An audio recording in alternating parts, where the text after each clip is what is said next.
Moi c'est Fabien et je suis passé de ce physique à celui-là en 1 an et demi. Et évidemment à la base j'y connaissais rien à comment on s'entraîne, ni comment on crée un programme, ou même comment tenir sa diète. En bref, j'ai fait des erreurs qui m'ont perdu pas mal de temps, et c'est pour ça qu'aujourd'hui je te partage les 5 tips qui vont littéralement te faire progresser 3 fois plus vite. C'est littéralement un condensé de tout ce que j'aurais aimé savoir avant de commencer la musculation, et reste bien là parce que le dernier tips, je suis sûr que t'en as jamais entendu parler, et pourtant c'est ce qui moi me permet de progresser le plus rapidement possible à l'heure actuelle. Alors prépare tes notes, et au passage abonne-toi si tu veux voir plus de vidéos de ce style. On commence avec la première astuce, qui est de ne pas négliger l'alimentation et le sommeil. T'as déjà entendu dire que l'entraînement c'est seulement 50% des résultats et que le reste c'est l'alimentation et le sommeil. Alors, c'est pas totalement faux, mais moi je trouve ça un peu stupide de raisonner comme ça, parce que quelqu'un qui a un mauvais sommeil et une mauvaise diète, même si, enfin, s'il s'entraîne, il va quand même avoir des résultats. T'as beau avoir la meilleure diète possible et le meilleur sommeil possible, si tu vas pas à la salle, si tu t'entraînes pas, si tu fais pas ta séance, bah t'auras pas de résultat.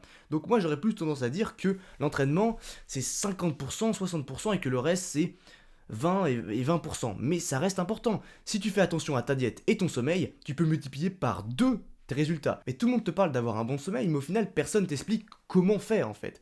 Et quand on n'arrive pas à dormir, c'est vrai que c'est un peu compliqué. Mais la seule solution, c'est de se créer un rythme, de se coucher tous les jours à la même heure et de se lever tous les jours à la même heure. Et pour ça, même si t'arrives pas à dormir, parce que je le sais, j'étais un peu comme toi à un moment donné, et quand on est dans son lit, on n'a pas envie de dormir, on a envie de prendre son téléphone. La solution, tu te forces un peu. Durant un mois, t'as pas besoin de faire ça longtemps. Durant un mois, tu poses ton téléphone tous les jours à 22 h, tu t'allonges. Au début, ça va être chiant. Au début, peut-être que tu vas mettre 3 heures à t'endormir. Peut-être que tu vas pas savoir quoi faire, mais n'allume pas la lumière, va pas prendre ton téléphone, juste attends. Et tu vas voir qu'au bout d'un mois, ton corps va être habitué à se coucher à 22 h. Et pour la diète, mon meilleur conseil de base que je donnerais à tous les débutants, ça serait de se déshabituer du sucre. Parce que le sucre, c'est vraiment le fléau. C'est-à-dire que si t'es addict au sucre, si vraiment tu peux pas te passer de sucre, tu vas forcément grignoter. Et grignoter, qui dit grignoter, dit grossir potentiellement. Et même si t'es skinny, grignoter dit manger des choses mauvaises et donc manger moins aux heures des repas pour ta prise de masse. Et la solution que moi j'ai à ça, c'est de se forcer à manger quelques aliments fades, comme des yaourts nature, mais la vraie solution, la vraie technique que j'ai, c'est de prendre des carrés de chocolat noirs, vraiment noirs, du 90, du 85, enfin tu l'adapteras en fonction de tes goûts, mais de remplacer ton paquet de biscuits par ça, et dès que tu as envie de grignoter, un carré de chocolat, ça a un effet coupe-faim, et c'est super efficace, et très peu calorique, et bon pour la santé. Et si t'appliques juste ça, tu auras déjà une meilleure nutrition que 99% des gens. Deuxième tips, ne skip pas tes musiques à la salle de sport. Dans ta playlist, ne sois pas là à skipper tes musiques. Alors ça veut dire c'est complètement stupide comme conseil. Qu'est-ce que c'est que ce conseil de Neuil? Non. Parce qu'en réalité, quand tu es dans ta séance, ce que tu veux, c'est être concentré, être focus.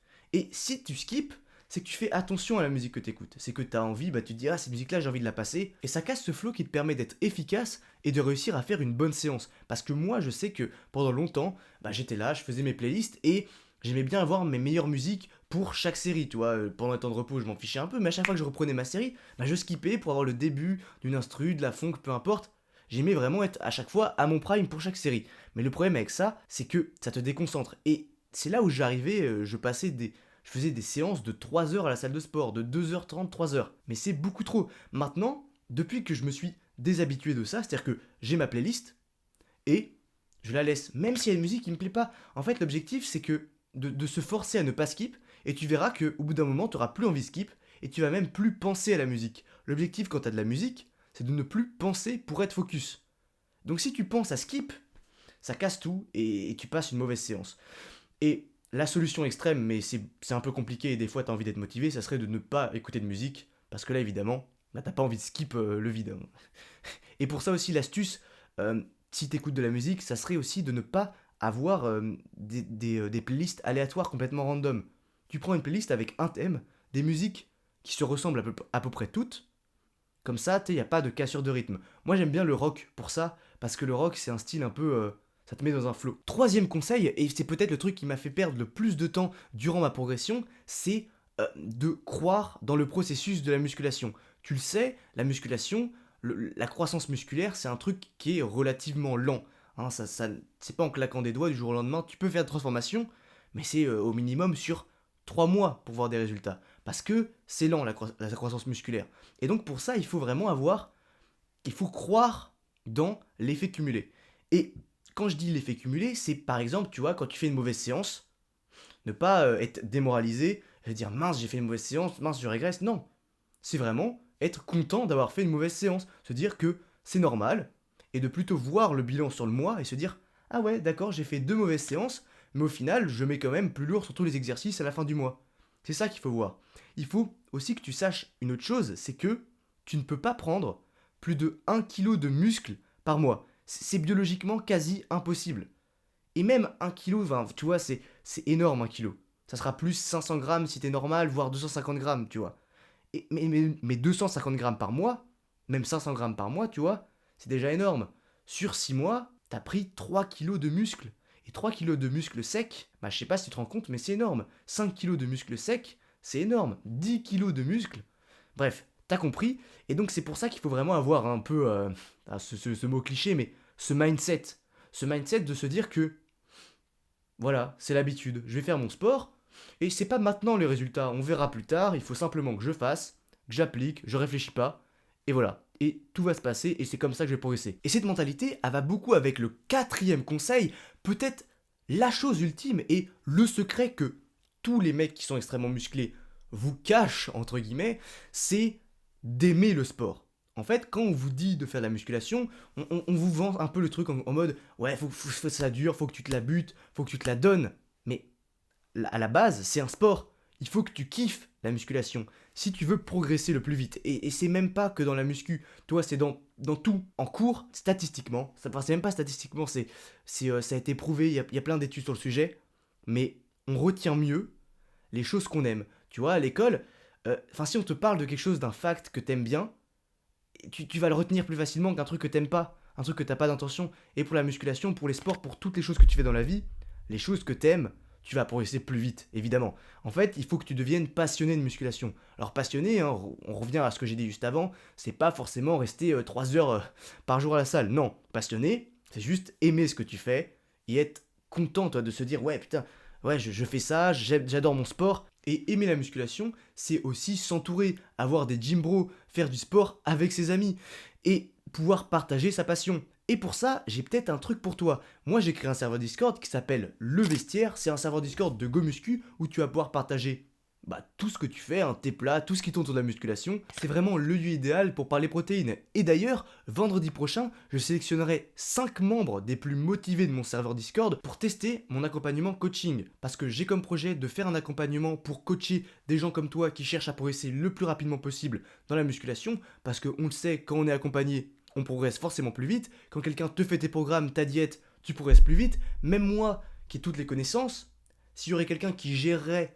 toutes mes séances à ma place, évidemment, je progresserais plus. J'ai besoin de 5 personnes pour bêta-tester cet accompagnement. Bref, si ça t'intéresse, t'as jusqu'à vendredi pour rejoindre mon serveur Discord en description. Et si t'es motivé, t'as peut-être une chance que je te sélectionne. Et donc, le 5e conseil, le 5e tips, la 5e astuce la plus importante à mes yeux, dont personne vous parle, enfin, on vous en parle, mais pas comme il faudrait, c'est d'aller à l'échec, de réussir à aller à l'échec musculaire. Parce que tu le sais, en musculation, en hypertrophie, en gain de muscle, la solution la plus optimisée et la plus efficace, c'est d'aller à l'échec. Et pourquoi j'insiste sur le aller vraiment à l'échec? C'est parce que beaucoup ne vont pas à l'échec. Aller à l'échec, c'est vraiment quelque chose de difficile. C'est quelque chose qui se travaille, c'est quelque chose qui s'apprend. La plupart d'entre vous, et c'était vraiment mon cas à la base, j'allais pas à l'échec. J'allais à l'échec mental. Quand on dit l'échec, on précise l'échec musculaire. Et beaucoup de gens pensent aller à l'échec musculaire, mais en réalité, c'est faux. En fait, ton cerveau, quand il te dit qu'il va à l'échec, quand il te dit qu'il n'en peut plus, il va pas te dire « Ah oui, ouais, c'est le cerveau, tu es faible, non, tu n'en peux plus. » Non, le cerveau, il est malin, il te fait croire que c'est tes muscles. Et le cerveau, il te dit « Ah ouais, t'as mal aux jambes, c'est bon, t'es à l'échec. » Mais pas du tout. Notre cerveau nous bride. On est bridé, je crois, la règle des 40%, on est bridé à 60% par notre cerveau. C'est énorme. Et pour réussir à aller à l'échec, détruire ses fibres et progresser le plus rapidement possible, il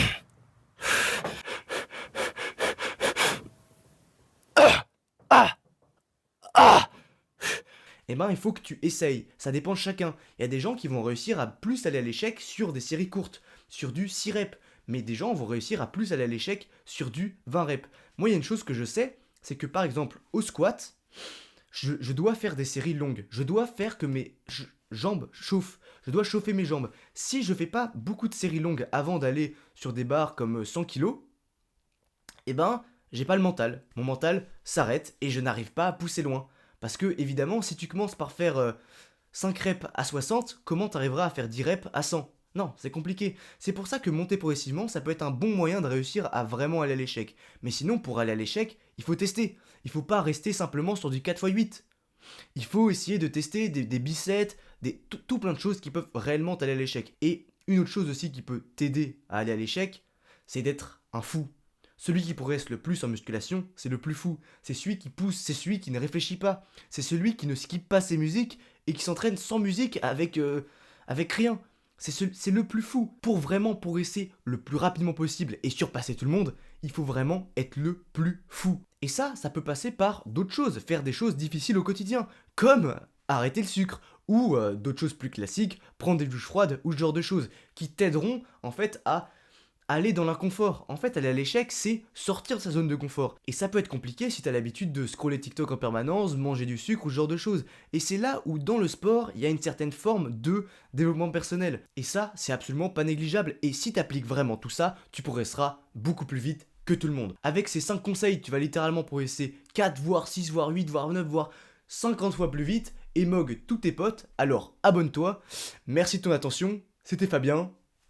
Salut!